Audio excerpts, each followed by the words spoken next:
Right?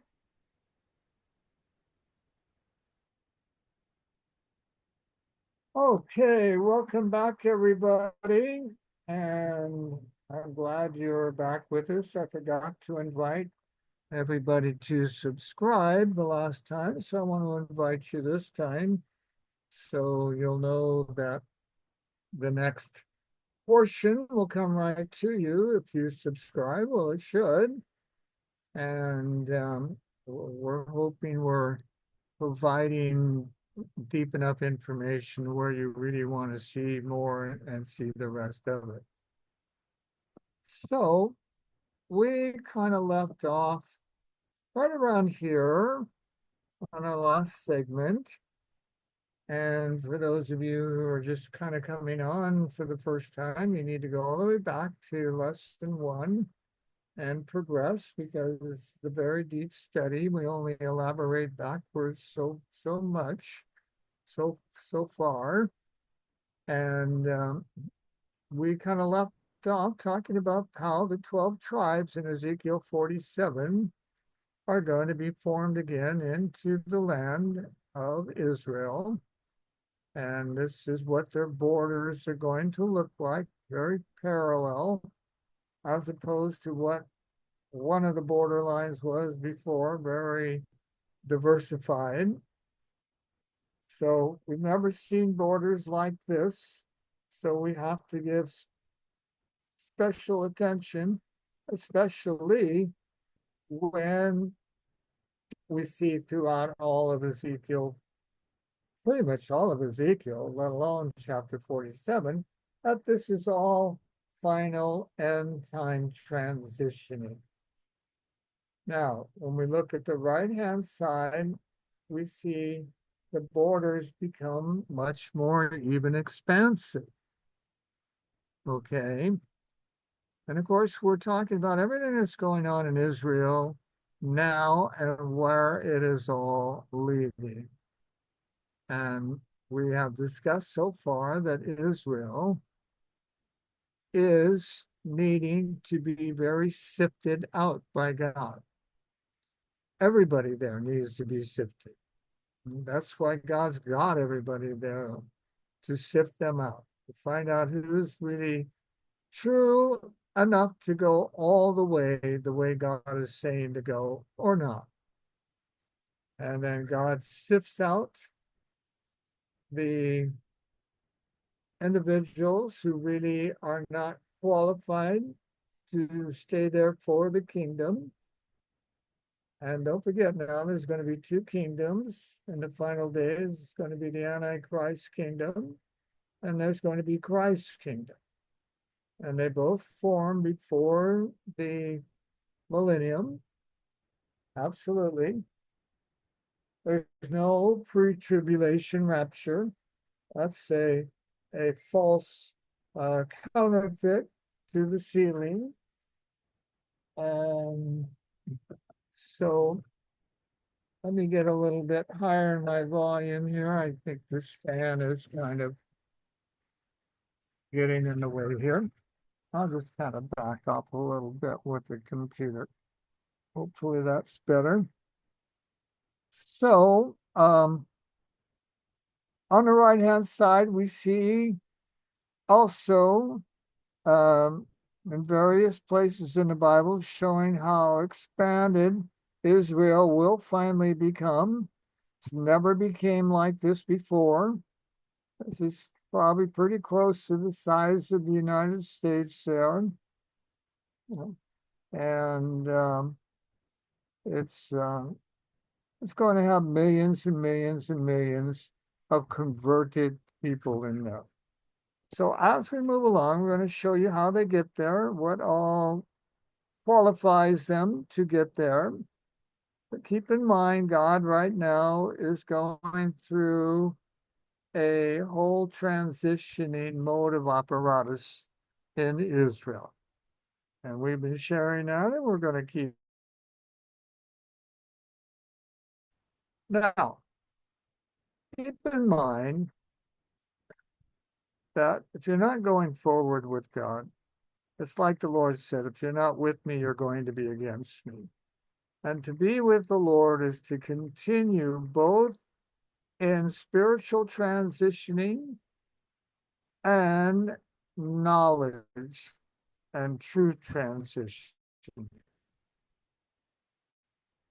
Okay, everything about God and life, good life, is all about marvelous progression. So, if you're wanting to really be in God's space and not lost in space, you're going to know there is a continual learning every day, and especially in the last days of great civilization. So, let's look at the right side here. God is saying to you today, do not go backwards. That is what the enemy wants you to do. Your future will be greater than your past. Your past was just preparation for your future. God says, I am with you. Keep moving forward. Things are better for you up ahead. And God will assist us moving forward, and He has to. We have to invite Him to help us do anything, go anywhere. We may go so far without doing that, but it won't be too far. We should be allowing God to lead us where we would never choose to go. All right. Now, let us be sure also with God so much in a certain control, He's in quite a bit of control of this world. Even though man may get fully out of control, there becomes many lessons for all to grasp. Okay, so uh, we have many things to learn in life that are to be examples for us in the last days, to be applying them and applying them more deeply than anybody has applied them. And of course, that's because we're going to become more powerful than any man has ever become. For those who are taking heed and following these truths. So, whether God or whether good or bad, past people or events in the Word, God has lessons in them all for us today. Okay?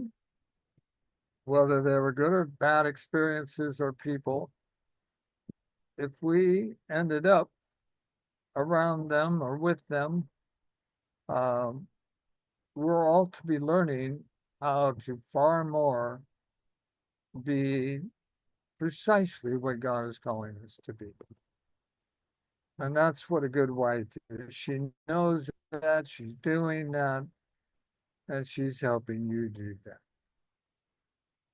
All right, now let's take a look at Titus 2, 7 through 8. Okay, because we want to look at breaking down some of these greatest similarities, these types and antitypes as well.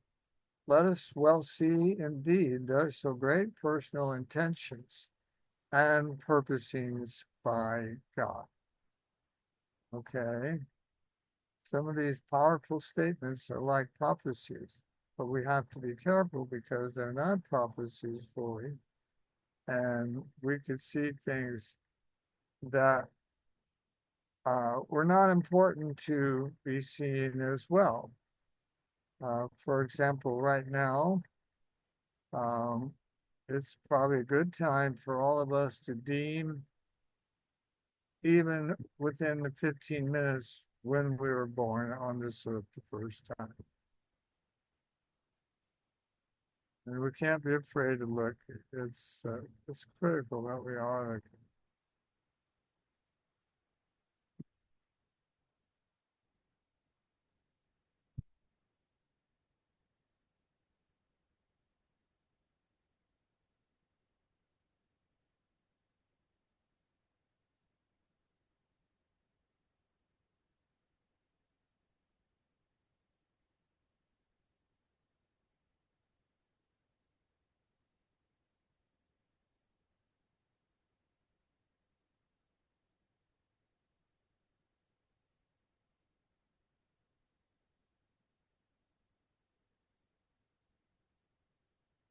Okay, now before breaking down some of these great similarities a bit, let us well see indeed there's so great personal intentions and purposings by God.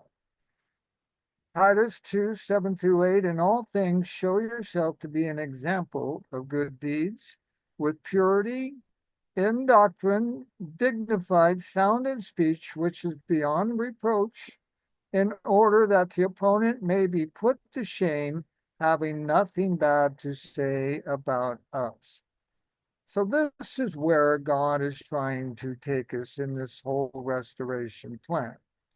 And if anybody is in Israel right now and not understanding this restoration plan, which many are there not understanding, they're going to have to be awoken and they're going to have to make transitions or they will not be staying there. And that means everybody, Arabs, Jews, Christians, whoever is there and not ready to move as God is calling this final action of Him to be moving within that country. They're going to be really, really racked up in the war that's going to come there. Okay, deep intentions there surely are of how God is going to well restore all that has become imperfect. Okay, we have to get those intentions well realized because they are deep. And once you have them, they're going to do deep things within you because God is going to restore all that has become imperfect. Hard to believe? Well, let's let's agree we have a hard time believing how things did get so imperfect. But there's truth for everything. It's just a matter of how serious and open and receptive we are for God to lead us, teach us, and impress and inspire us. Okay, hope you read that. Till we all come in the unity of the faith and of the knowledge of the Son of God, unto a perfect man, unto the measure of the stature of the fullness of Christ. Now, those are some powerful words. Okay, very powerful. They're like supernatural. You almost wonder, are these words that are meant for heaven only? Well, no, they're not. They're they're meant for everyone to be understanding them and applying these truths so we become exactly what it says to be.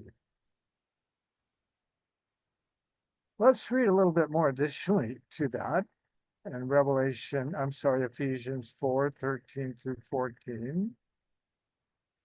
Because forming all true unity, faith, knowledge, and thus restored perfection, we'll see powerful perception will also all the more than count. All right, so we have to start with first things first that bring about full restoration. Okay, and for those who are playing with God and denying that there is going to be ultimate perfection restoration, they need a good rest right now. It may be too late for their minds to comprehend the wonderful deep things we've been sharing. Okay. We want to make sure we come so far that we're henceforth to be no more children, tossed to and fro.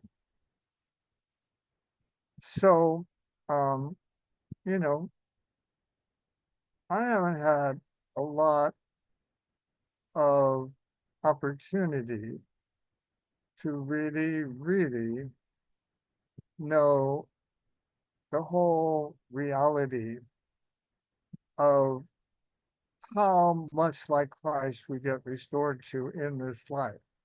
But I can tell you one thing, I believe it's just as much as Christ was while he was down here. And I'm sure even more. So anyway, with that, forming all true unity, faith, knowledge, and thus restored perfection, we'll see powerful perception will also all the more than count. So bear that in mind. Let me know what you're thinking so far. I'm putting up a measurement. I'll go ahead and do. And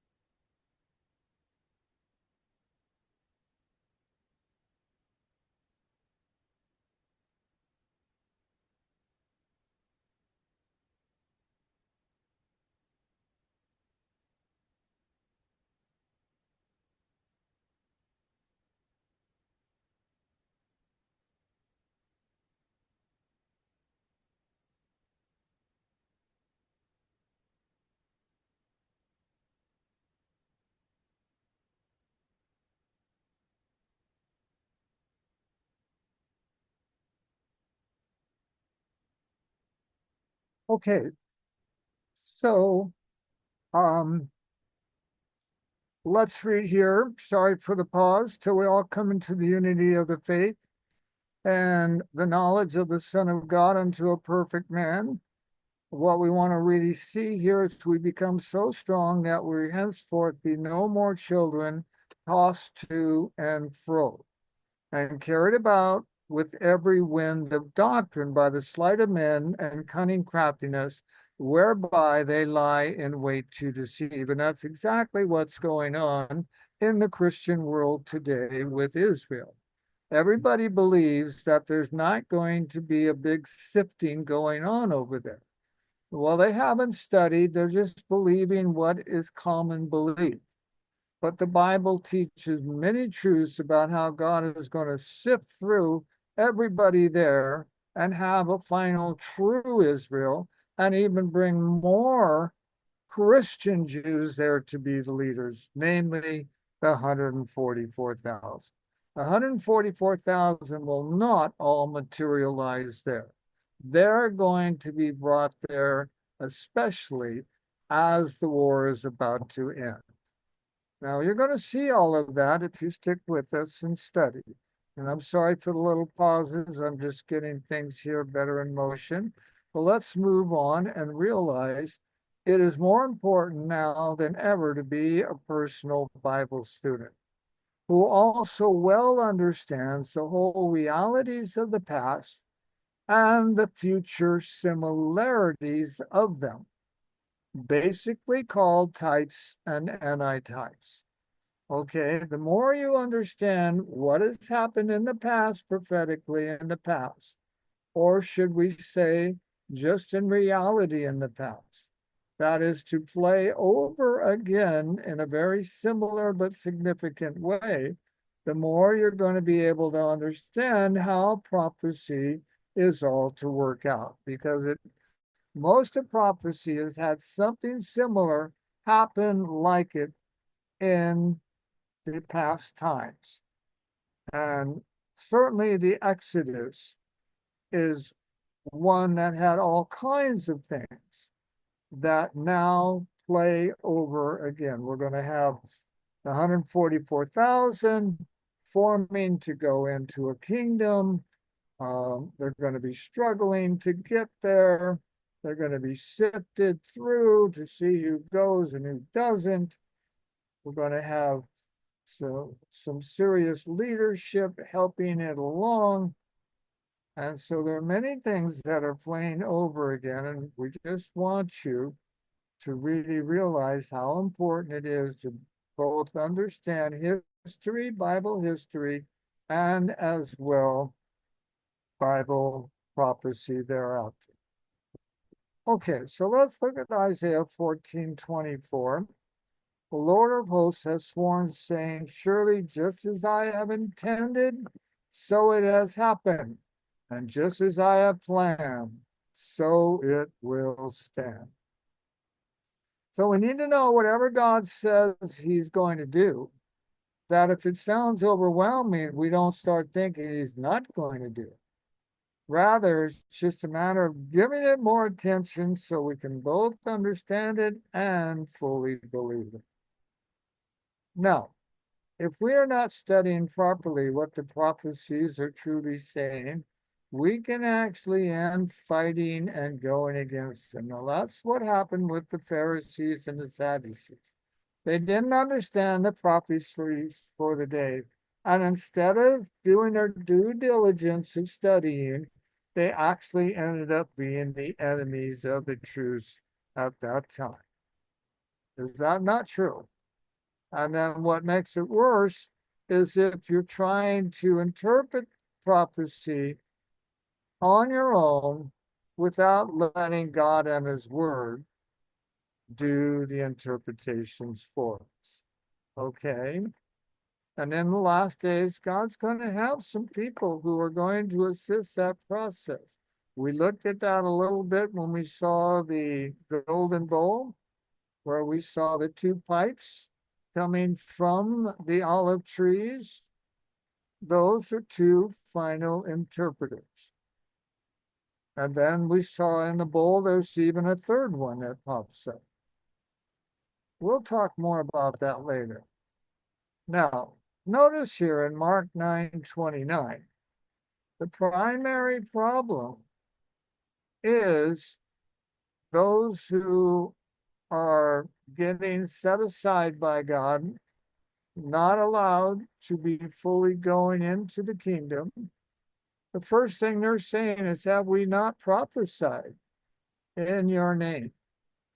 In other words, they were false prophesying so much they felt they had to be truly prophesying.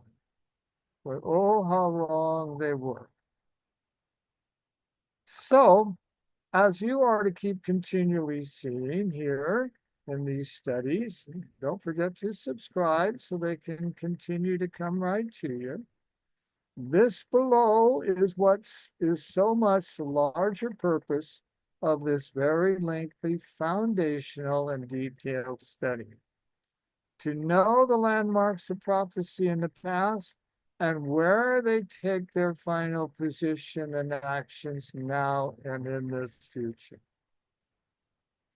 Now, speaking of type and antitype, I hope you all remember in the story of the book of Exodus, where they were escaping from Egypt, that was the time God started structuring them and beginning them to have a 12 tribe entity. Okay, so this is how they became so powerful. They got in full order of what they were supposed to be. And now the giants of the world became like ants because, spiritually speaking, God's people just gradually moved on and went all the way through, nothing stopping them to take over the kingdom. Okay, so yes, it was first a 10 tribe kingdom that was dispersed afterwards. All right, because that's what happened. They started failing as well. And they were dispersed because they were plotting against the two tribe kingdom. So we know back then this was not the final kingdom that's going to have perfect unity. All right. So then, of course, the two tribes were dispersed in 70 AD, where they came across a serious conflict with Rome and were getting, so to speak, a payback for not really following the ways of God. So the lost tribes of Israel, where are they? What does it matter? Well, they're around, okay, as far as their ancestors. And we find that through a lot of them come to 144,000 by whatever means it has to come in order to secure these lives. Okay, now, so such is the primary goal to rebuild now the sacrificial temple, as I mentioned earlier, on Mount Moriah. Um, if they can't get it there, they're going to build it somewhere. Okay, they have a couple other locations that are considering. Now, why are they building a temple, a sacrificial temple? Well, of course, they don't believe Christ was the true final sacrificial lamb. They do not believe he was the true Messiah. Now, that doesn't mean some won't believe, but for the most part, that's a huge part of the problem. They don't believe that Christ was the actual Messiah, was actually slaughtered as the lamb is. And that is the problem and always has been. So they're looking to build a sacrificial temple and in their minds start all over again. Okay, but surely there is a problem in developing it where it used to be. For since the overthrow of 70 AD, their temple indeed was fully destroyed, and the once wholly inhabited site is now all Muslim controlled. So the temple where they used to do melons, used to do sacrificial um, animal sacrifices, is that whole area has been taken over by the Muslims because the Jews were dispersed and the Muslims moved in. And, when God's people get put back in order, they are to be great teachers, okay? And they are to be great teachers even now with all the light they've had.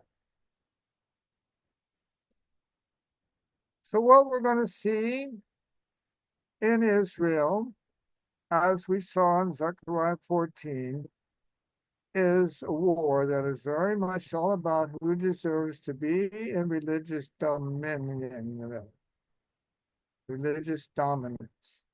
Okay, God is taking everybody out everywhere who is not living up to his qualifications and his purposings in the whole spiritual context of the earth. Little by little, everything and everyone is going to be replaced. So it's going to be quite fascinating. And we want to realize that whoever might be avoiding Christ and the counsel within both the Old and New Testament, then they'll have no idea as to who God will be setting up as the leaders. Okay?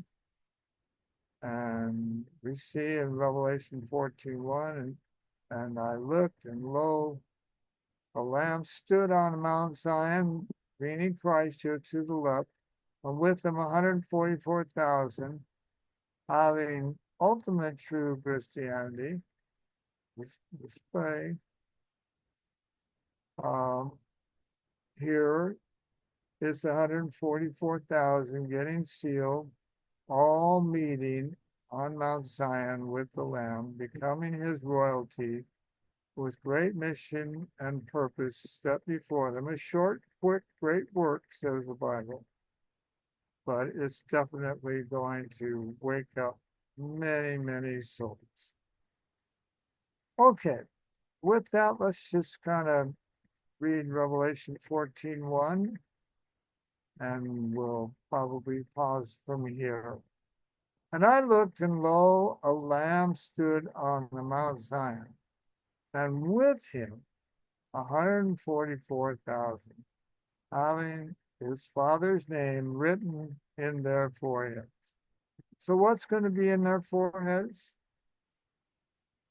going to be all about the Lord providing.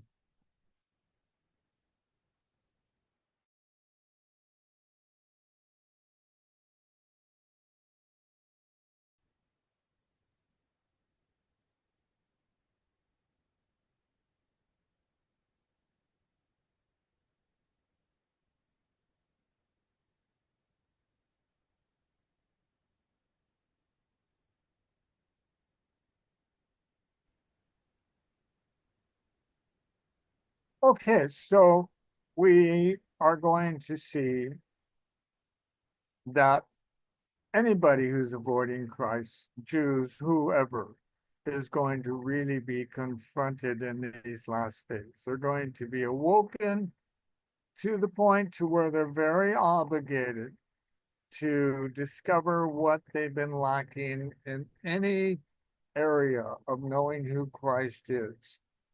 And that is how the world is going to end. God is going to develop so much of final incredible events that demand that we understand who Christ is and what all he is doing at this time in terms of restoring a final full people and every particular about that. And so it's very detailed, but it's very simple.